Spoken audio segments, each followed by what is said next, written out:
Evenu Shalom Aleichem, paz para todos ustedes. Bienvenidos a su programa Historia del Futuro, una nueva edición, porque para Dios el futuro es historia. Una vez más les saludamos desde la República del Ecuador, desde la capital del país, la ciudad de Quito, visitando la Iglesia Bautista Betania, que sirve como lugar, como reducto desde el cual estamos emitiendo esta señal, agradeciendo con todo el corazón al eterno Dios único y también a mi amado amigo y consiervo en la fe, el pastor Arturo Norero, quien dirige con excelencia, eficacia y para la gloria de Dios esta iglesia, que les da este aplauso de bienvenida. Muy buenas tardes.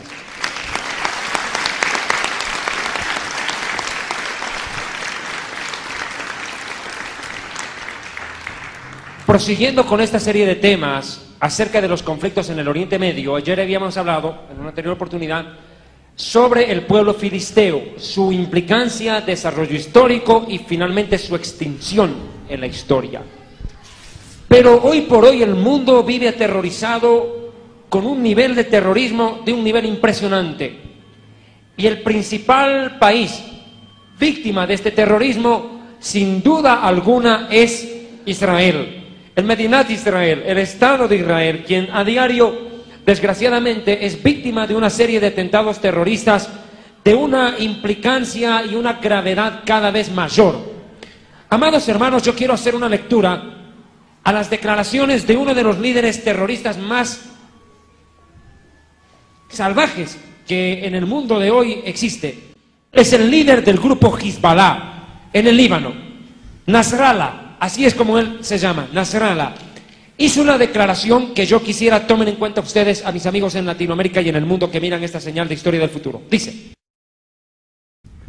la existencia del Estado de Israel facilita nuestra lucha contra los judíos y nos ahorra el hecho de tener que perseguirlos por el mundo entero a fin de matarlos. Confío en que el mundo árabe y en especial el pueblo palestino, a la cabeza de sus jóvenes, mantengan vivos en su corazón el odio y la ira criminal contra el maldito pueblo hebreo y el detestable Estado de Israel, al cual destruiremos para siempre con la ayuda de nuestro Dios Alá. Nos apropiaremos de Jerusalén, Al-Quds. Escuchen. Y para ello no escatimaremos ni nuestra propia sangre. Moriremos con tal de ver flamear la bandera del Islam en todo el mundo, comenzando por Jerusalén.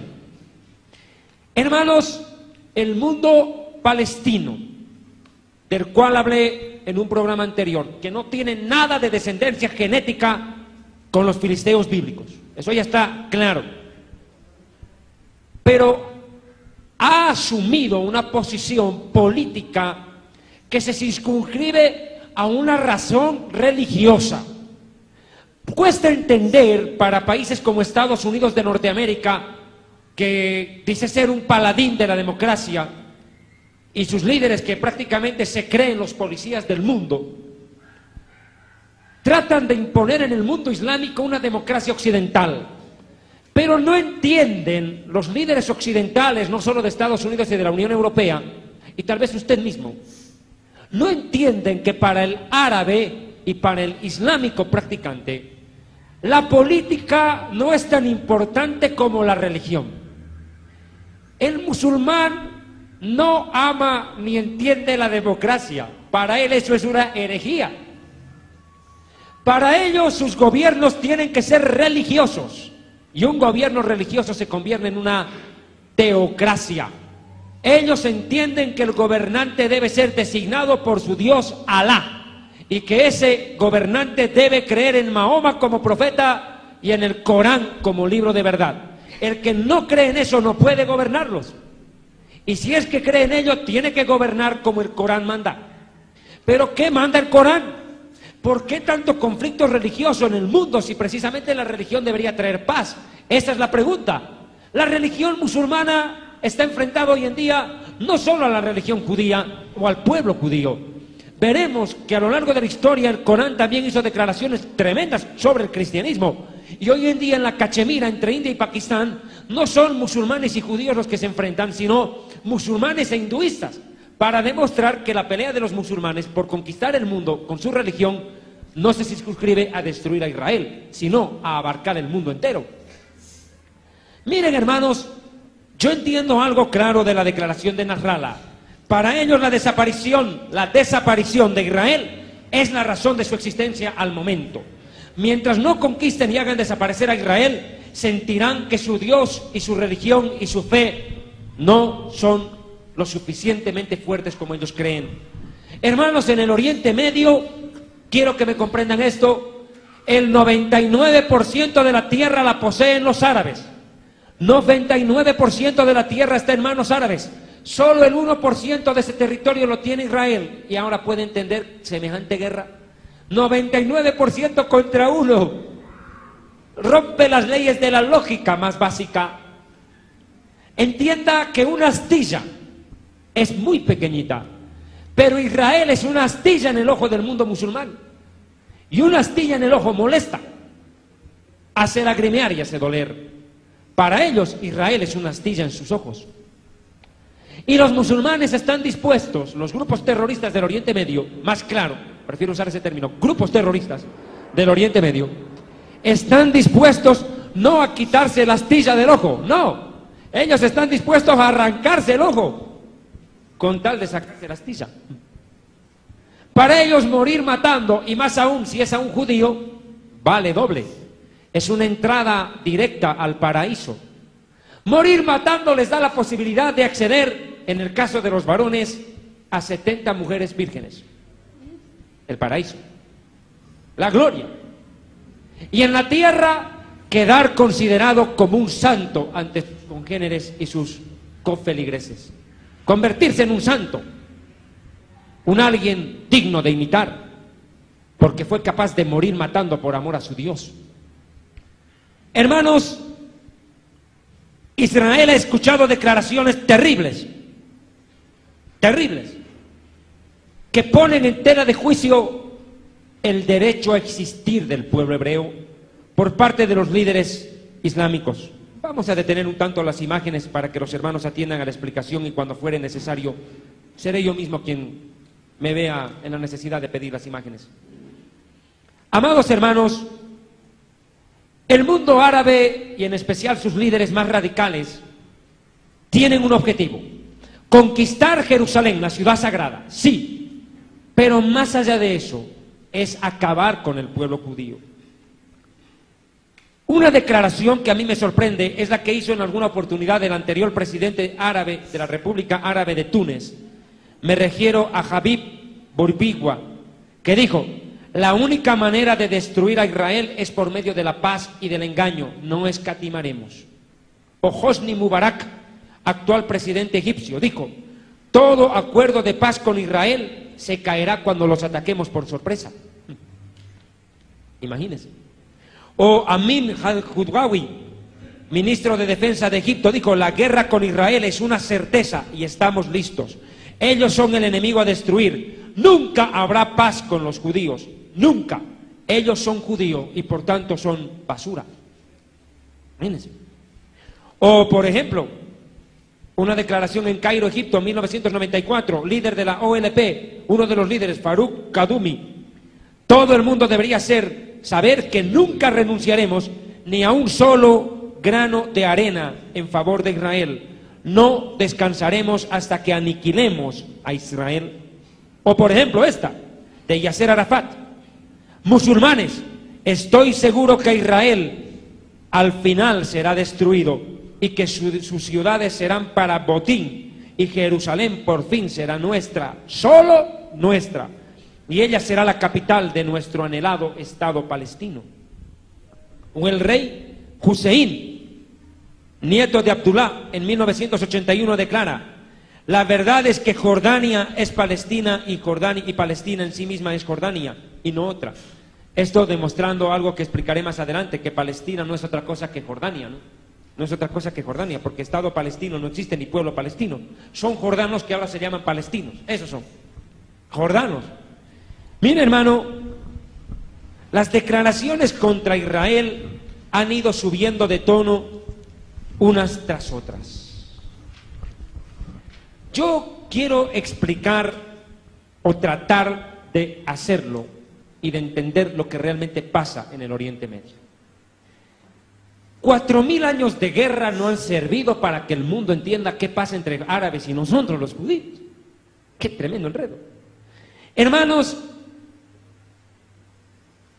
uno de los puntos que debe tomarse en cuenta es el siguiente. Los árabes y los judíos somos esencialmente pueblos religiosos. Religiosos. Para el árabe más que para el judío inclusive. La vida está en servicio de su Dios Alá, pero no tanto para vivir una vida recta en la tierra, no, sino para tener una muerte gloriosa para llegar al paraíso.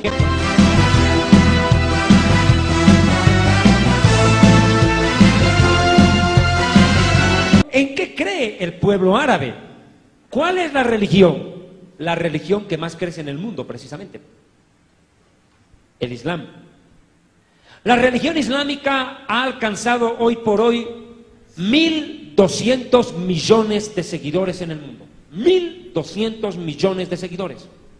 Y al paso que va, se calcula que para el año 2020 llegarán prácticamente a ser 2.000 millones de habitantes. Es decir, hoy en día en el mundo hay 6.000 millones. Querrá decir que de 6 personas, 2 serán musulmanas y 2 serán chinos. Porque genéticamente el pueblo que más se reproduce es el pueblo chino, pero religiosamente el islámico, el mundo islámico, la religión islámica. No necesariamente, y esto quiero aclararlo, no necesariamente hay que ser árabe para ser islámico. No, porque existen latinoamericanos que se están convirtiendo al Islam al dejar las mentiras y los engaños típicos del catolicismo. Pero el punto es el siguiente. Lo que ocurre es que el Corán como libro religioso se constituye, y voy a pedir un acercamiento, el material más básico de la significa ser musulmán, sumiso, sumiso. Ahora bien, ¿de dónde viene la palabra musulmán? Curiosamente, no surge del Corán, surge de la Biblia. ¿Dónde está en la Biblia eso? En Génesis capítulo 16.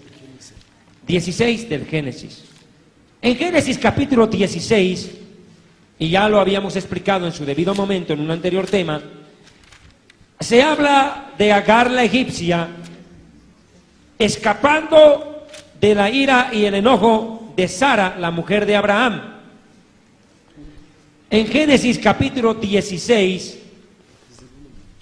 dice en el verso 9, el ángel del Eterno, el ángel del bendito, se aparece a Agar la egipcia, madre de los ismaelitas o árabes, y le dice: vuélvete a tu señora y ponte sumisa bajo su mano.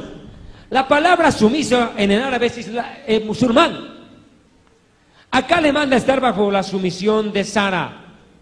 Pero ellos lo entienden hoy en día como la sumisión al Dios Alá, del cual hablaré. Si no es en este programa, lo haré en el siguiente, porque es necesario aclarar quién es el Dios de los musulmanes. Hermanos, para mí como judío no es fácil hablar de este tema. Más aún porque a veces los radicales seguidores del Islam no comprenden ni aceptan que su religión sea puesta en tela de juicio o rebatida. La pena para quien hace eso es la muerte. La muerte. Hace pocos meses atrás en Europa, más concretamente en la República de Dinamarca, un hombre hizo unas caricaturas de Mahoma y casi le costó la vida. Y se produjo tremendo desorden en casi todas las ciudades europeas, donde los musulmanes se molestaron porque no les gustó que hicieran una caricatura del profeta Mahoma. Imagínese usted, o sea, hablar del tema del Islam para un judío más aún todavía es algo bien complicado. ¿Qué es el Islam? El Islam es una religión fundamentada en algunos pilares claves. ¿Cuáles son los pilares del Islam? El Islam en sí tiene 5 pilares que es necesario conocer, 5 bases de fe. La primera es la profesión de fe. Bueno, ¿en qué creen ellos? Que Alá es Dios, que Alá es el Dios único y verdadero. Declárase al Islam como de religión monoteísta, un Dios. Algo que Abraham transmitió a sus discípulos. Ya entendiendo que los árabes son hijos de Abraham por el lado de Ismael. Perdone que sea tan redundante en esto, pero es que yo quiero que quede claro. A mí no me gusta explicar las cosas a media. Me gusta, si es necesario, repetir algo, pero que entre como con cuchara, que se entiende. Segundo punto de la profesión de fe. El Corán es la verdad. El Corán es la verdad. La Biblia no. La Biblia para el mundo islámico es un libro escrito con intereses sionistas o judíos, con malas o turbias intenciones, tanto el Antiguo como el Nuevo Testamento. Después voy a hablar acerca de Alá, de Mahoma y su relación con judíos y cristianos en su momento y después en la historia. Tercero punto de la declaración de fe del Islam. Mohamed o Mahoma es el profeta más grande que existió. ¿Y Jesucristo qué? No, señores, era un precursor para ellos. Ellos entienden que Jesucristo, Yeshua HaMashiach, el judío Jesús, y me gusta decir el judío Jesús, habría venido a hacer el trabajo de Juan el Bautista para Mahoma. O sea, a prepararle el camino, a abrirle el espacio, a crear la expectativa para que venga un profeta más grande que él. O sea, Jesús, Yeshua, no es el salvador del mundo, es un profeta. Pero el profeta más grande es no Moisés, no Jesús, sino Mahoma. Mahoma o Mohamed fue quien en una cueva durante toda una noche habría redactado este libro llamado Al-Qur'án, que significa la recitación, Al-Qur'án, conocido en español como el Corán. Me está haciendo primer plano, ¿verdad? Gracias, muy amable de su parte. El Corán. Bien, en una cueva durante toda una noche. Lo que no quieren reconocer muchos islámicos es que Mahoma era analfabeto. Bueno, pero eso veremos más adelante. Y que en su biografía se sabe que sufría tremendos ataques de epilepsia, ¿no? Pero bueno, vamos a ver más adelante. Esto está probado históricamente, yo no me estoy inventando. Segundo pilar de la fe islámica, la oración. Los musulmanes oran mucho más que los evangélicos, definitivamente. Les llevan ventaja, pero abrumadora. Ni punto de comparación. El islámico ora 5 veces al día. 5. En el alba, antes que salga el sol, promedio 5 de la mañana a 5:30 de la madrugada, ya están orando. ¿Ellos dónde se reúnen a orar? En la mezquita. Mezquita se llama el templo islámico. Sinagoga el templo judío, iglesia el templo cristiano. Bueno. La primera oración tiene lugar al alba. La segunda oración al mediodía. La tercera en horas de la tarde. En la tarde, tipo 4 de la tarde. Los países islámicos paraísan. La gente en el trabajo debe dejar de trabajar. Cuando es hora de oración, colegios, universidades, oficinas se detienen. Es obligatorio. Y el jefe o empresario que no permita que sus trabajadores detengan su labor para orar, hermano, la paga muy caro. Debe respetar eso. La cuarta oración es al anochecer. ¿Qué quiere decir eso? Tipo 7 de la noche. Les ordeno silencio. Y la última oración es en la noche, poco antes de dormir. 5 veces al día el musulmán se postra sobre su rostro y ora a su Dios Alá. Tercer punto de la fe islámica. La caridad. ¿Qué es la caridad? Parecido a la ofrenda en una iglesia evangélica. Sustenta la obra islámica. Envían misioneros. Hoy en día los misioneros islámicos son más efectivos que muchos evangélicos. Definitivamente. Una vez el gran predicador de origen judío, ustedes lo conocen, Josué Irión, judío brasilero, dijo una frase que a mí me pareció cierta, certera y me la clavó en mi corazón. Cuando tú piensas en predicarle a un musulmán, él ya te convirtió a ti. Sí. Cuando tú piensas en predicarle a un musulmán, ese ya te convirtió a vos. Ella está volviendo, tú vas de recién de ida. Es que claro, es una gran vergüenza que la mayoría de los evangélicos no pueden manejar de su propia Biblia. Ahí está el problema. Ahora miren, ellos envían misioneros. El trabajo de los misioneros islámicos es convertir gente al Islam. Y también financian económicamente a los conversos, los ayudan. Si una familia pobre desea convertirse al Islam, tenga por hecho que trabajo va a encontrar. Eso está pasando en Perú y en Chile, me consta.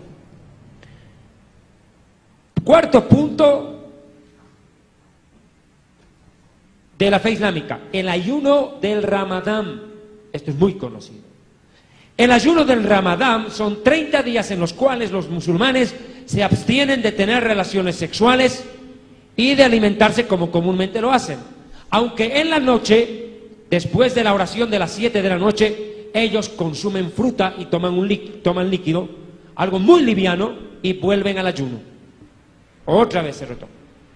30 días dura el ayuno del Ramadán y concluye con lo que se conoce, y estamos viendo en imágenes, el quinto punto de la fe islámica, que es la peregrinación a la Meca, la cual un islámico por lo menos una vez en su vida está obligado a realizar. Una vez en su vida, obligatoriamente, el musulmán está enviado a peregrinar a este lugar donde está el cubo, permítame por favor, la Meca, que es el centro de la fe islámica en sí. Es la ciudad más sagrada para el mundo islámico, la Meca. Por favor, deténgame la imagen acá. Este es el lugar de la Meca. Ahí ustedes pueden ver un cubo en el centro, donde se encuentra una piedra donde los musulmanes adoran. Yo después hablaré acerca de esta piedra. Tiene una historia muy interesante, por cierto.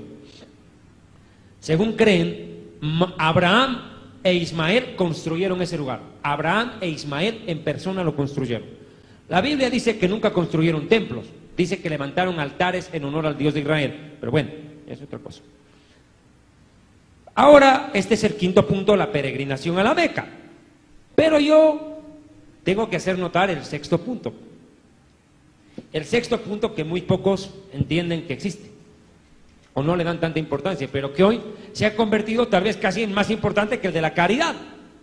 ¿Cuál? La yihad, la guerra santa. La yihad es uno de los pilares más fuertes del Islam en este tiempo. Pero, ¿qué es la yihad? Mis amados hermanos que tienen el libro Jerusalén y la Tierra Prometida pueden acompañarme en la página 180 del libro. La yihad es un término que ha tomado fuerza más aún después de la caída de las Torres Gemelas en septiembre 11, hace 7 años, del 2001. La yihad es la guerra santa. Amados hermanos, tengo que explicar esto. Mire, la yihad está dividida en dos aspectos. La yihad mayor, o yihad al-nafs, también se la llama, es entendido como la lucha que todo musulmán realiza en honor a Dios ¿contra qué? Contra sus malas tendencias espirituales, contra el vicio, la pasión desordenada o la ignorancia. El musulmán lucha contra el pecado en sus propias fuerzas, contra sus malas inclinaciones, contra el homosexualismo, el alcoholismo, el tabaco o lo que sea. Lucha contra lo que ellos consideran en su ética religiosa malo, réprobo o pecado delante de su Dios. Luchan en sus fuerzas. Aunque claro, nosotros tenemos la dicha de que el Espíritu Santo de Dios, el Ruach HaKodesh, viene a luchar contra el pecado en nuestras vidas cuando reconocemos a Yeshua como Mesías. Eso es la diferencia. El islámico lucha contra la maldad por sí mismo. Hermano, es como el drogadicto que quiere dejar la droga y hace todo lo posible por dejarla, pero siempre termina recayendo. Ese es el problema, es que aún nadie será fuerte por su propia fuerza, dice la Biblia, nadie. Precisamente eso es para que el hombre reconozca que hay un Dios más poderoso que lo puede ayudar y lo puede salvar, porque ¿qué sentido tendría un salvador si el hombre puede salvarse a sí mismo? Y ahí está el punto. ¿Cuánto dan la gloria a Dios por el Mesías? Amén. Yeshua es el Mesías.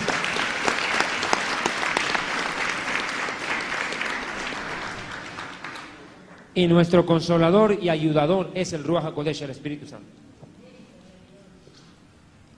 Bien, el segundo punto de la guerra santa es este. Curiosamente, el que más fuerza ha tomado en los últimos años. ¿Cuál? La yihad menor, que ahora parece ser la mayor, se define como la guerra santa contra las tierras y súbditos infieles. Ahora váyase familiarizando con la palabra infiel. Es lo que usted llamaría inconverso o pagano. El Corán manda a degollar, amputar miembros, apedrear, ahorcar y torturar a todos aquellos que no compartan su fe, la denigren o se burlen de ella. Y el que ejecute la sentencia contra ellos habrá ganado el paraíso. Hermanos, les pondré algunos casos de guerra santa dada por estas circunstancias. Permita, en el año 1993, más concretamente en octubre, en el país árabe más importante, Arabia Saudita, un padre y su hijo fueron decapitados por haber confesado su fe públicamente en Jesús, en Yeshua. Decapitados. De no haber sido por el clamor mundial por los derechos humanos, otra pareja de jóvenes musulmanes conversos a Jesucristo hubieran seguido el mismo destino. Ahora bien, mire hermano, esto no solamente es contra los infieles, entre musulmanes también pasan cosas serias. ¿Cuál? Durante el mes del Ramadán, mes entero en el cual los musulmanes de todo el mundo ayunan, en un país árabe llamado Emiratos Árabes Unidos, un hombre se desmayó por el excesivo calor mientras trabajaba y la deshidratación en el desierto. Un compañero suyo corrió en su auxilio y al ver desmayado e inconsciente su colega de trabajo, le echó agua en el rostro y en sus labios para ayudarle a reaccionar. Al verlo, el jefe del empleo lo denunció ante la policía religiosa. ¿Qué pasó? Al verlo, el jefe del empleo lo denunció a la policía religiosa. Y quien solo quiso ayudar, o sea, el que corrió en ayuda de su compañero, pagó caro su ayuda, pues lo mataron. Y a quien estuvo desmayado le amputaron la mano derecha con la cual al reaccionar tomó el vaso de agua. Literalmente pasó eso. En una ocasión, el líder de una facción armada del grupo Hezbollah, llamado Farid Hassim, declaró esto. Escuche lo que declaró un líder de Hezbollah. Nuestra religión no es pacífica. Él mismo lo dijo, no lo dije yo. Nuestra religión no es pacífica. Hermano, este tema de la guerra santa es muy profundo para tocarlo en detalle. Por eso el libro está a su consideración. Pero hay un punto que yo no puedo dejar al margen con respecto a la guerra santa. La guerra santa tiene por objeto quitar todo impedimento que obstaculice la propagación del Islam en el mundo, en las naciones no musulmanas. Una vez dijeron esto: debemos luchar contra los infieles con bolígrafos, discursos o espadas. Esto es la guerra santa. Bolígrafos, o sea, intelectuales, discursos y espadas, guerra. El Ayatollah Khomeini, uno de los líderes del cual hablaré en pocos minutos más, el Ayatollah Khomeini, que destituyó al Shah de Irán, declaró esto: el gozo más puro del Islam es matar y ser matado por Alá. El gozo más puro en el Islam es matar y ser matado por Alá. En una oportunidad, Osama Bin Laden, por demás conocido, emitió esta frase: un día y una noche de lucha en la guerra santa es mejor ofrenda para Alá que un mes entero de ayuno y de oración durante el Ramadán. O sea, es más importante morir o matar que ayunar. Ellos mismos lo están colocando a la yihad por encima del Ramadán, Arturo. Impresionante. Ahora, escuche lo que declara otro líder fundamentalista. Es que es terrible. Mire esta declaración. Escúchela. La forma más efectiva de orar es matar por Alá. Qué textual la frase. La forma más efectiva de orar es matar por Alá. Yo les pregunto una cosa: ¿cuál es la mejor forma de adorar para ustedes? ¿Qué pregunta? A mí me enseñaron que la mejor forma de adorar a Dios es vivir en santidad. A mí me enseñaron eso. Apartarme del mundo y de la maldad para vivir para Dios. Y vivir para Dios. Amándolo, obedeciéndolo. El mandamiento que nosotros tenemos es: amarás al Señor. Amarás al Señor. Amarlo, es decir, vivir para Él. Pero aquí no se entiende lo mismo.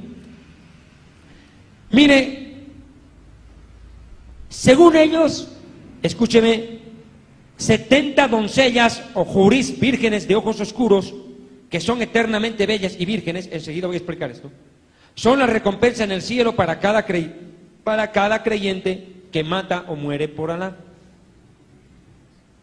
Mire, hermano, yo quiero que me tome en cuenta esto.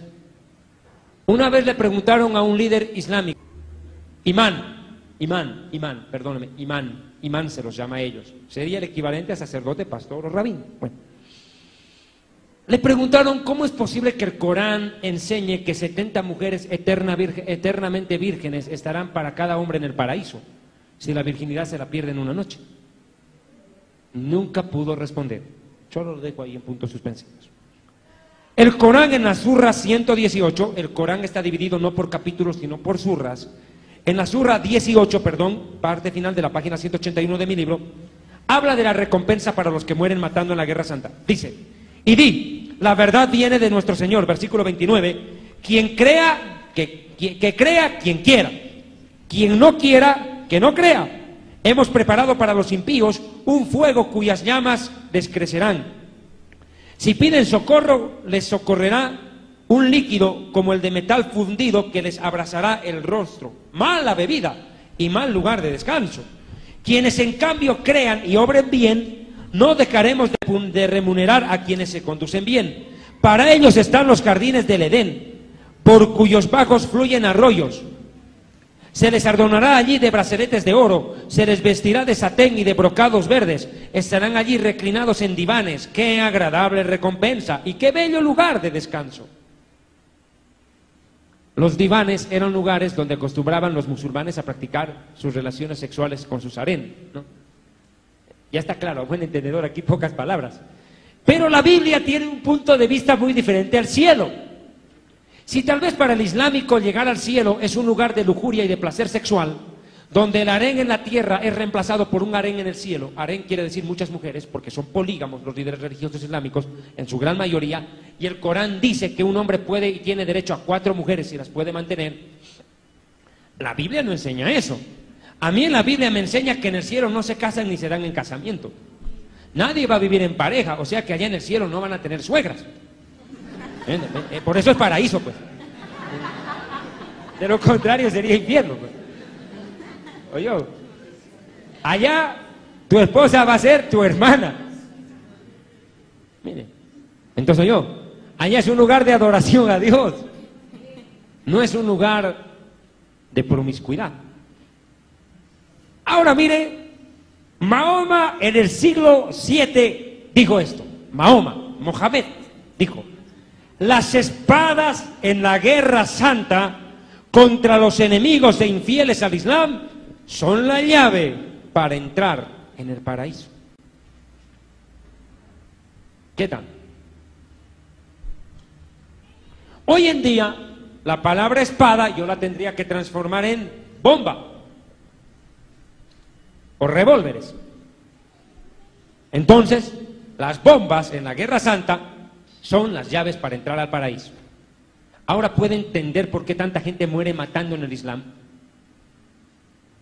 Y no solo es eso, que a ellos los recompensan, lo digo una vez más, en el cielo, sino que sus familiares que quedan en la tierra después de que un niño, un joven, un hombre, una mujer, con una bomba en el cuerpo amarrada, se mete y muere matando judíos, por ejemplo, esa familia va a ser reconocida como héroes nacionales. La persona que muere, reconocido como un santo nacional, digno de venerar y de imitar. Y en tercer lugar, recibe una pues jugosa recompensa económica. El recompensa o premio terrenal, fuera del que supuestamente recibe en lo celestial, por haber muerto matando judíos, que es a quienes más buscan matarnos, ¿no? Mire, el ayatollah Khomeini hizo declaraciones terribles que uno no puede pasar de alto. Los gobiernos del mundo, dijo el ayatollah Khomeini, deben entender que el Islam nunca será derrotado. El Islam vencerá en cada rincón del mundo y el Corán y el Islam someterán al mundo para Alá. Mientras los evangélicos se llenan la boca alabando de boca para afuera y no de corazón en la mayoría de sus casos, gritando eslogans que dicen el mundo para Cristo cuando su propia nación está a punto de aprobar el aborto. El islámico muere matando por expandir su religión. Increíble. No hay contrapeso. No hay contrapeso. Arafat dijo: cuanto más personas mueran en la yihad, en la guerra santa, más fuertes seremos. Otro dijo: Alú Akbar. Voy a explicar esta frase. Exportaremos nuestra revolución, dijo el ayatollah Khomeini, por todo el mundo hasta que el clamor Allahu Akbar, Allahu Akbar, gloria a Alá, resuene por toda la tierra. Ahora voy a explicar eso. Hermanos, esta declaración Allahu Akbar, muchos creen que significa esto: Alá es grande, Alá es grande. No, no significa eso. Eso es lo que creen, pero no es así. Significa Alá es más grande. ¿Y qué tiene que ver eso? Mucho, pues, mijito, mucho. Porque está diciendo Alá es más grande que el Dios de la Biblia. De ahí viene la palabra, pues, Guadalquivir. Guadalquivir. Keber en hebreo y Kibir en árabe significa río grande. Guadal es corriente. Y tiene la misma raíz semántica la palabra. Ahora entendeme, cuando vos escuchás Allahu Akbar, que es la frase que un suicida proclama antes de morir, está diciendo que Alá es más grande. ¿Alá más grande que quién? Se entiende que el Dios de la Biblia. Y enseguida vamos a ver qué piensan del Dios de la Biblia los musulmanes. El judío declara: Shema Israel, Adonai Eloheinu, Adonai Echad. Escucha Israel, el Señor nuestro Dios uno es. El cristiano proclamaría antes de morir: Señor Jesucristo, tú eres mi Señor y mi Salvador. ¿Y qué declara el musulmán? Allahu Akbar, Alá es más grande. Miren, es tan corto a veces el tiempo, yo ya estoy a punto de acabar la prédica ya. ¿Qué dicen los musulmanes de su guerra santa propiamente contra judíos y cristianos? Leeré lo que declararon en cierta oportunidad. En el día de reposo mataremos al judío y el domingo mataremos al cristiano. ¿Qué dicen el imán Al-Aqsar Sheikh Muhammad Sayyid Tatawi en abril del 2002? Escuche, los sionistas, los judíos y los cruzados cristianos son los enemigos de Alá. Estos son descendientes de monos y puercos. Son la escoria de la raza humana, las ratas del mundo, los violadores de los pactos y acuerdos, y son los asesinos de los profetas. Sí, son descendientes de puercos y monos. ¿De dónde viene esto? De una declaración que está en el mismo Corán. En la surra 98 del Corán dice: judíos y cristianos irán al infierno porque son lo peor de la creación. Ahora vea, mire. Y en la surra 98, verso 6, añade: los que no crean en Alá como Dios, Mahoma como profeta y Corán como libro de revelación, es decir, judíos como cristianos, estarán eternamente en el fuego del infierno, pues son lo peor de la creación. Textual. Hay muchas cosas que yo podría explicar de esto. Por ejemplo, ¿de dónde viene la creencia de que los judíos somos monos y los cristianos son cerdos? De una declaración que está en la surra 2 del Corán, al comenzar el Corán prácticamente. Dice la surra 2 en el versículo 65: sabéis perfectamente, dice Mahoma, quiénes de vosotros violaron el sábado, es decir, judíos. Les dijimos: convertíos en monos repugnantes, sed monos, despreciados y rechazados. Según este pasaje coránico, los judíos fueron convertidos en monos como castigo divino por violar el día de reposo. E hicimos de ello un castigo ejemplar para contemporáneos y sus descendientes, y una exhortación para los temerosos de Alá. Ahora, citado Ibn Abbas, otro imán musulmán, dice: los monos son los judíos, el pueblo del Shabbat, mientras que los puercos inmundos son los cristianos, infieles de la comunión de Jesús. Textual. Si usted cree que el Islam solo odia a los judíos, usted es un ignorante. Y tendrá que reconocerlo. Es un problema. Miren lo que dice la Surra 3 del Corán. Surra 3 del Corán. Escuche lo que leeré rápidamente. Desde el verso 18 en adelante, saltando algunos pasajes por la prisa. Dice, estoy en la página 186 del libro. Todo estoy sacando del material. Por eso este material es bueno. Le va a ayudar. Alá atestigua, y con él los ángeles y los hombres dotados de ciencia, que no hay más Dios que Alá, que vela por la equidad. No hay más Dios que Él, poderoso y sabio. Ciertamente la religión para Alá es el Islam. Aquellos a quienes se les dio la escritura, es decir, judíos y cristianos, que existieron desde antes que el Islam y Mahoma, no se opusieron unos a otros por rebeldía mutua. O sea que judíos y cristianos son cuates contra el Islam. Eso está diciendo. Sino después de haber recibido ciencia. Quien no cree en los signos de Alá, Alá es rápido en ajustar cuentas. Verso 51, Surra 3 del Corán. Creyentes musulmanes, no toméis nunca como amigos a los judíos ni a los cristianos, pues estos son amigos unos de otros. Quien de ustedes trabe amistad con uno de ellos, se hace uno con ellos, y Alá no guía al pueblo perverso. Creyentes, no toméis como amigos a quienes, habiendo recibido la escritura antes que ustedes, es decir, judíos y cristianos, toman vuestra religión a burla y a juego, ni tampoco toméis a las infieles. Gente de escritura, judíos y cristianos, es que no tenéis más motivo para censurarnos que el que creamos en Alá y en la revelación hecha a nosotros y a los que nos precedieron, y que la mayoría de ustedes sois unos perversos. Imagínate.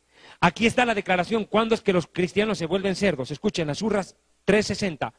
Di, los que Alá ha maldecido, escuche, los que han incurrido en su ira, los que Él ha convertido en monos, hablando de judíos, y de cerdos, cristianos, los que han servido a los demonios, estos son los que se encuentran en situación peor y son los más extraviados del camino recto. Sí, los infieles, los judíos, los sabeos y los cristianos serán lanzados al fuego eterno. Textual, no hay dónde perderse. Son declaraciones contundentes extraídas del Corán. Mire, otro punto que quiero tomar, tengo poco tiempo, pero mejor lo dejamos para una próxima oportunidad. Que Dios les bendiga y ven un solo aleje en paz para todos ustedes. La próxima edición de Historia del Futuro, porque para Dios el futuro es historia, seguirá tocando este tema. El Islam a la luz de la Biblia y de la historia.